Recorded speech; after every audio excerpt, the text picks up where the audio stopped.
شما ولاسیپد یا دوچرخه رانده می توانید؟ شما برای این دیپلم گرفته اید؟ نه. شما چه طور دوچرخه راندن را یاد گرفتید؟ افتاده یا خسته؟ درست؟ بله البته. آیا همین تاکتیک را برای راندن هواپیما استفاده برده می توانید؟ پشتم را گردانده نگفتم. شما قرار برآوردید. آنها فکر میکنند که اگر به کسی بیزنس را آموزانید گویا درآمد آنها کم می شده باشد. این ابلهی است. برعکس در چنین جامعه زیستن آسان‌تر است. ما بیزنسی خود را سالی 97 با $10,000 قرض سر کردیم.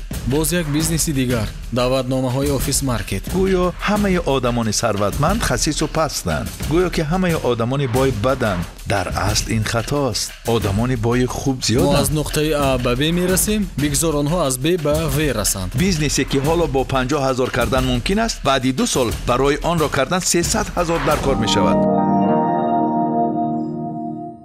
السلام علیکم. اینفاکتور کانال. سلام مخلصانی کانال اینفاکتور. امروز در شکل غیر معمولی صحبت ما را آغاز میکنیم. من شبهه ندارم که مصاحبه کنونی ما خیلی صمیمی می شود. مخلصانی مهمانی عالی قدر ما در ازبکستان خیلی زیادند. با ما بسیار می نوشتند و می پرسیدند که با برنامه‌تان سید مراد دولتов را دعوت میکنید و امروز آن در نصیب ما بوده است. ما خیلی شادیم که شما ما را تماشا میکنید. مهمانی برنامه ما برادری عزیزمان از تاجیکستان، استاد بیزنسمن ها و صاحبکارانی بیشمار سید مراد دولتов می باشند. سلام علیکم. سید مراد به استودیوی ما خوش آمدید. تشکر. به ازبکستان خوش آمدید. تشکر. به این فاکتور هم خوش آمدید. تشکر. در کشوری ما در کانال ما مخلصان شما خیلی زیادند. از ما بسیار خواهش کردند تا شما را دعوت کنیم. در تقدیرمان بوده است که امروز با شما مصاحبه کنیم. خوش келibsiz. خوش آمدید. رحمان. سلام علیکم.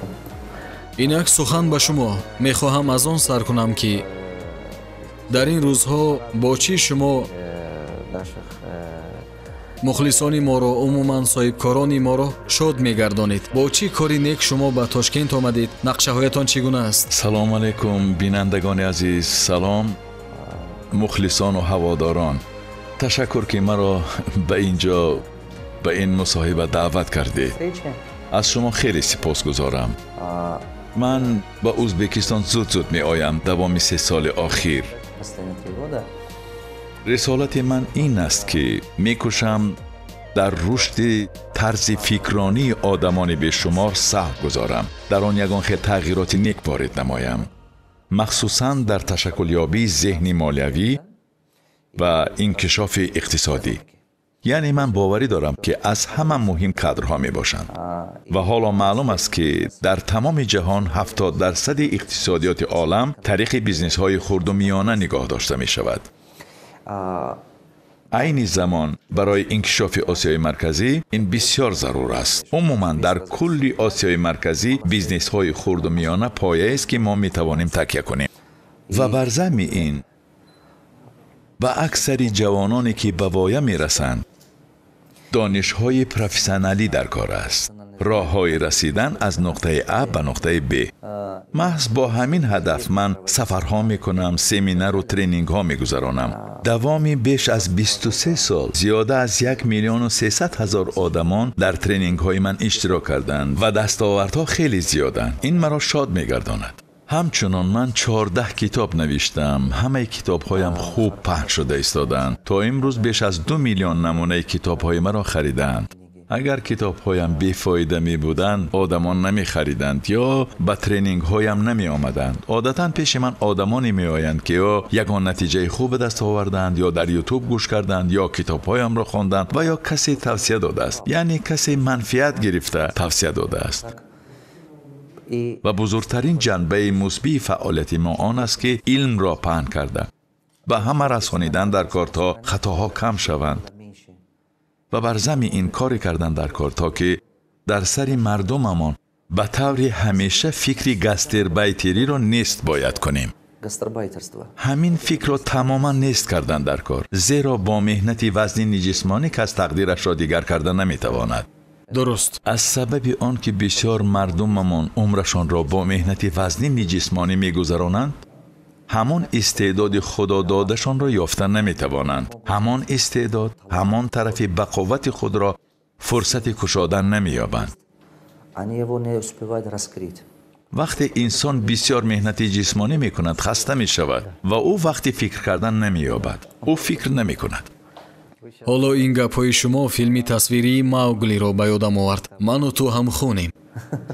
чунин суханро дар ёд доред? рости гап не. Маугли барои идора кардани ҳайвонот ҳамин хел мегӯяд.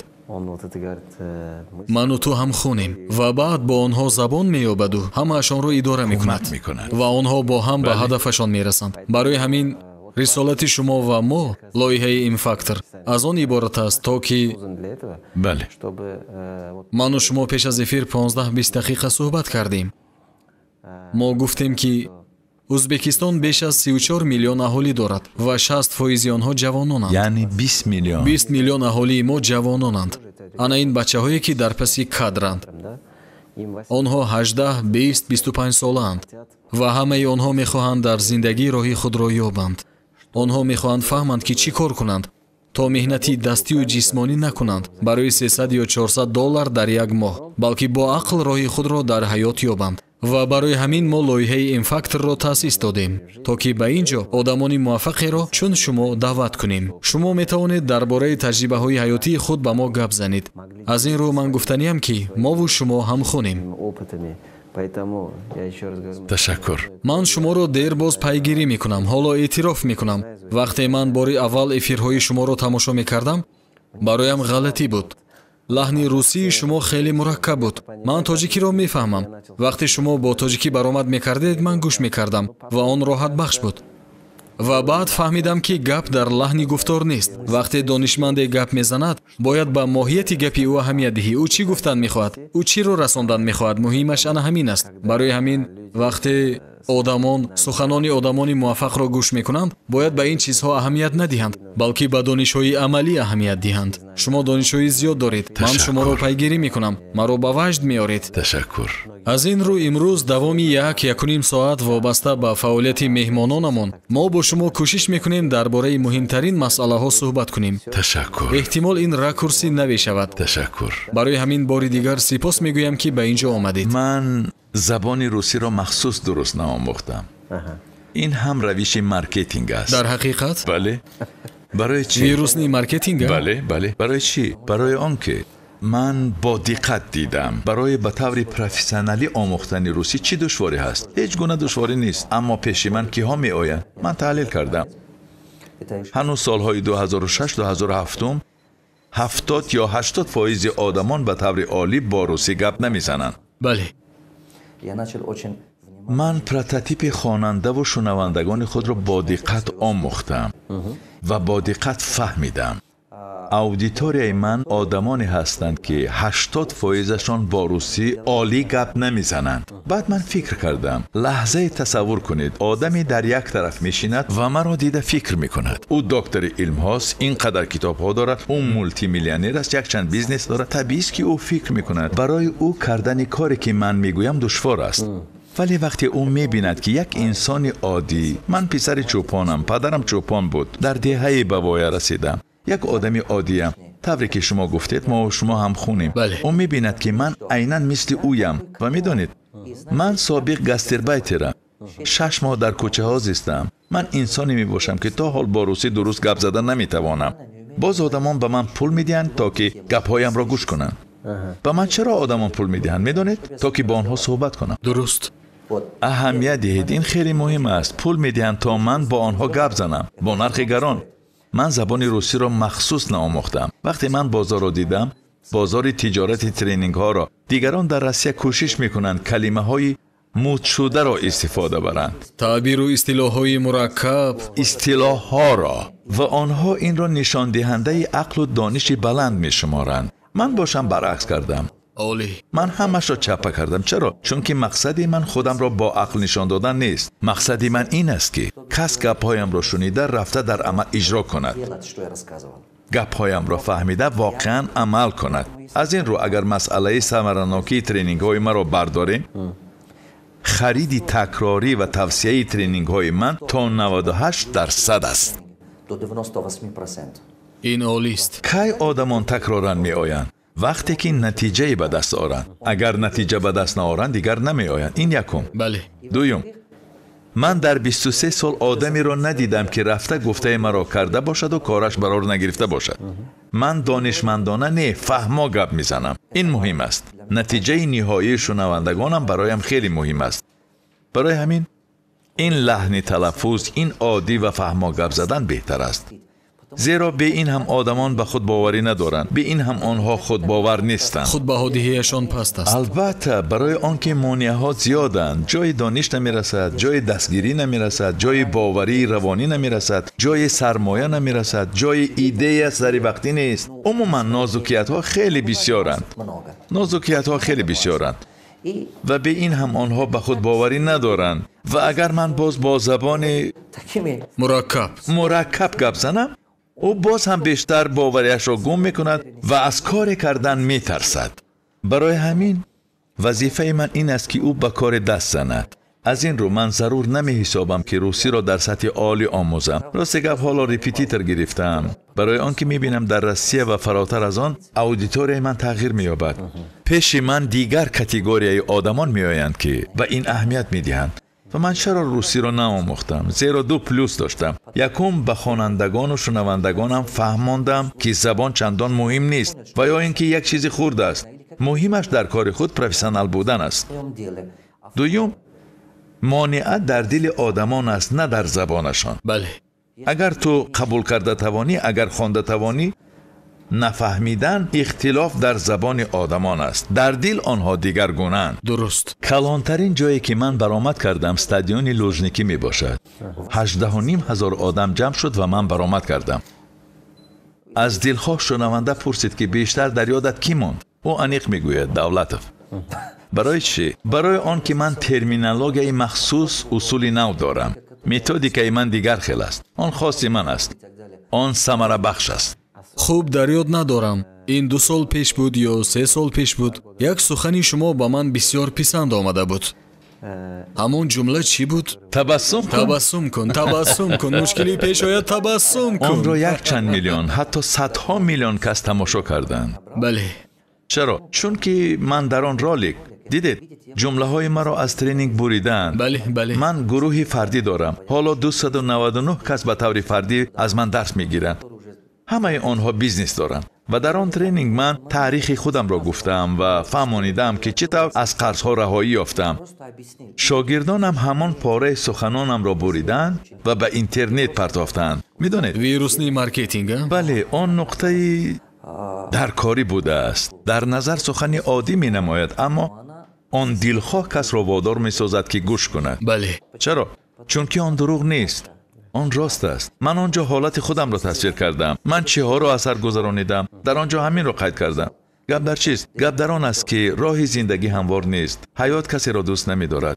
حتی اگر یگان کاری برار نگیرد، در نوبت اول آموختن در کار، باطناً تسلیم شده خود را گم کردن در کار نیست. اگر کس خود را گم کند، موفق شدن نمی تواند. مهمش همین است. من چنین می شمارم که مهمترین دارایی کس حالت باطنی اوست. اگر او حالت باطنیش را درست تشکل دهد، دیگر چیزها ریسورس هایند. من همین را تلقین کردن می خواهم. وقتی آدمان همین را به دست بیارند، در آینده دلخواه بیزنس را می سازند و از همه مهمش ناکامی موقتی را گذشتن است. ناکامی موقتی همیشه هست. بله. ما و شما خیلی خوب آغاز کردیم. عموما اینترویوهای روزانه ما بیننده کم دارند. ما هم میدونیم که کی ما رو بیشتر تماشا میکنند. عادتا پس از ساعت 8 شام بیشتر ما رو تماشا میکنند. ولی حالا روز است و آدمان زیادی ما رو تماشا میکنند. هم طریق کانال ما و هم طریق کانال شما. آدمان مینویسند که از دیدار شما خیلی شادند. نهایت ما با شما در کانال این فاکتور صحبت میکنیم. یعنی شما رو بسیار دوست میدارند. از این برمیآید که مخلصان شما خیلی زیادند. رحمت. آنها کتاب‌هایتان را خواندند، فیلم‌هایتان را در یوتیوب تماشا کردند. شما بسیار درست قید کردید. مردم آسیای مرکزی را میگیریم. ما و شما اودیتوری خیلی کلان داریم. ما را آدمانی عادی از ناحیه‌های گوناگون تماشا میکنند. آنها خیلی زیادند و برای همین طرز آسان فهماندن به آنها پسند میآید. آنها خود را خوب و به شما نزدیک حس میکنند. وقتی سخنانی مرکب میگویید، طوری که قید کردید، آنها خود را ناراحت حس میکنند. бинандагони мо мисли пирамидаанд. Онҳое ки дар болоянд хеле каманд. Вақте мо фаъолияти канали М-Factor-ро сар кардем, дидем одамони муваффақе ҳастанд ки дар сатҳи олӣ гап зада метавонанд. Ва мо гуфтем ки ба М-Factor меҳмононеро даъват мекунем ки забони оддӣ ва фаҳмо доранд.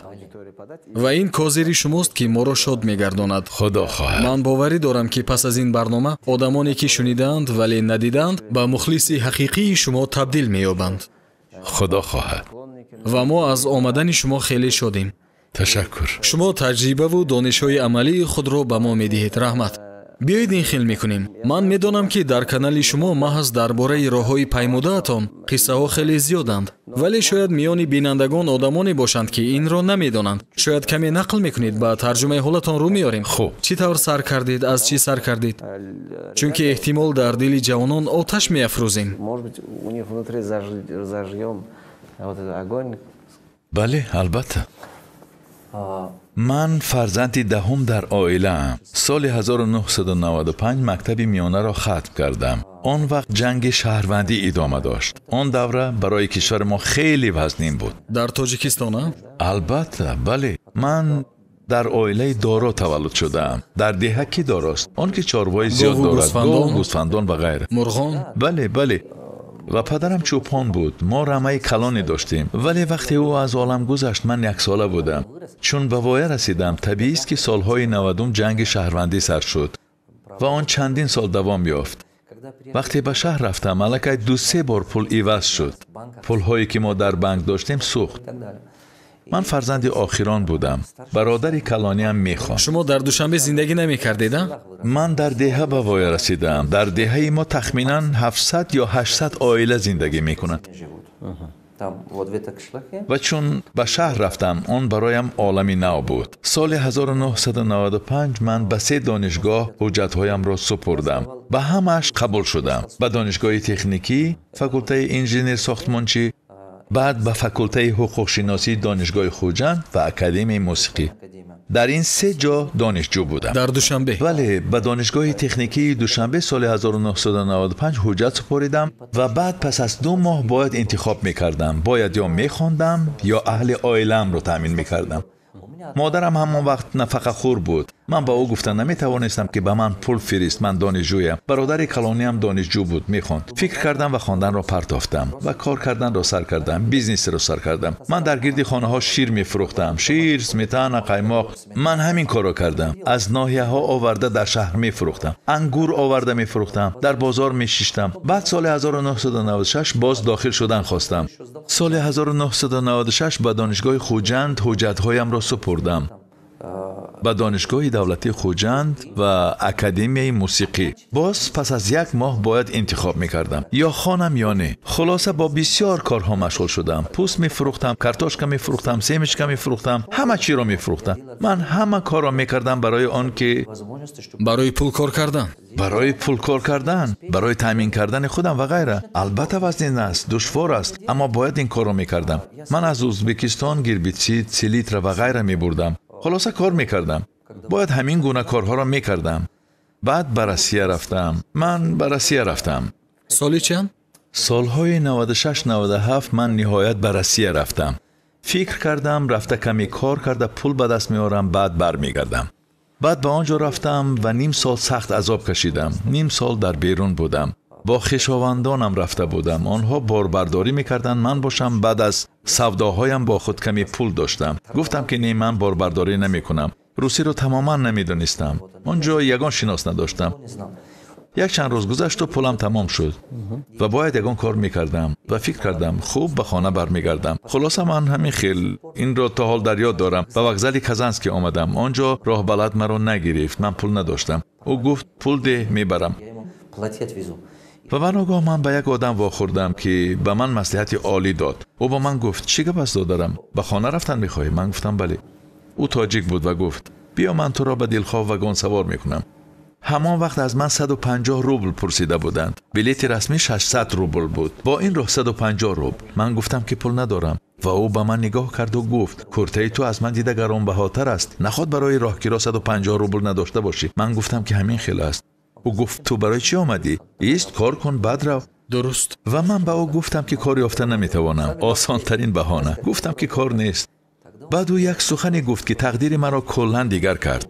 او این خیل گفت: مسکو را بین، با دقت بین. در اینجا ویتنامی ها، خیتایی ها کار یافتند و تنها تو یافته نمیتوانی. میدانید این گپی درست بود. میدانید این سبب شد. بله. من فکر کردم او حق است و قرار کردم تا پول کار نکنم، تا موفق نشوم از اینجا نمیروم.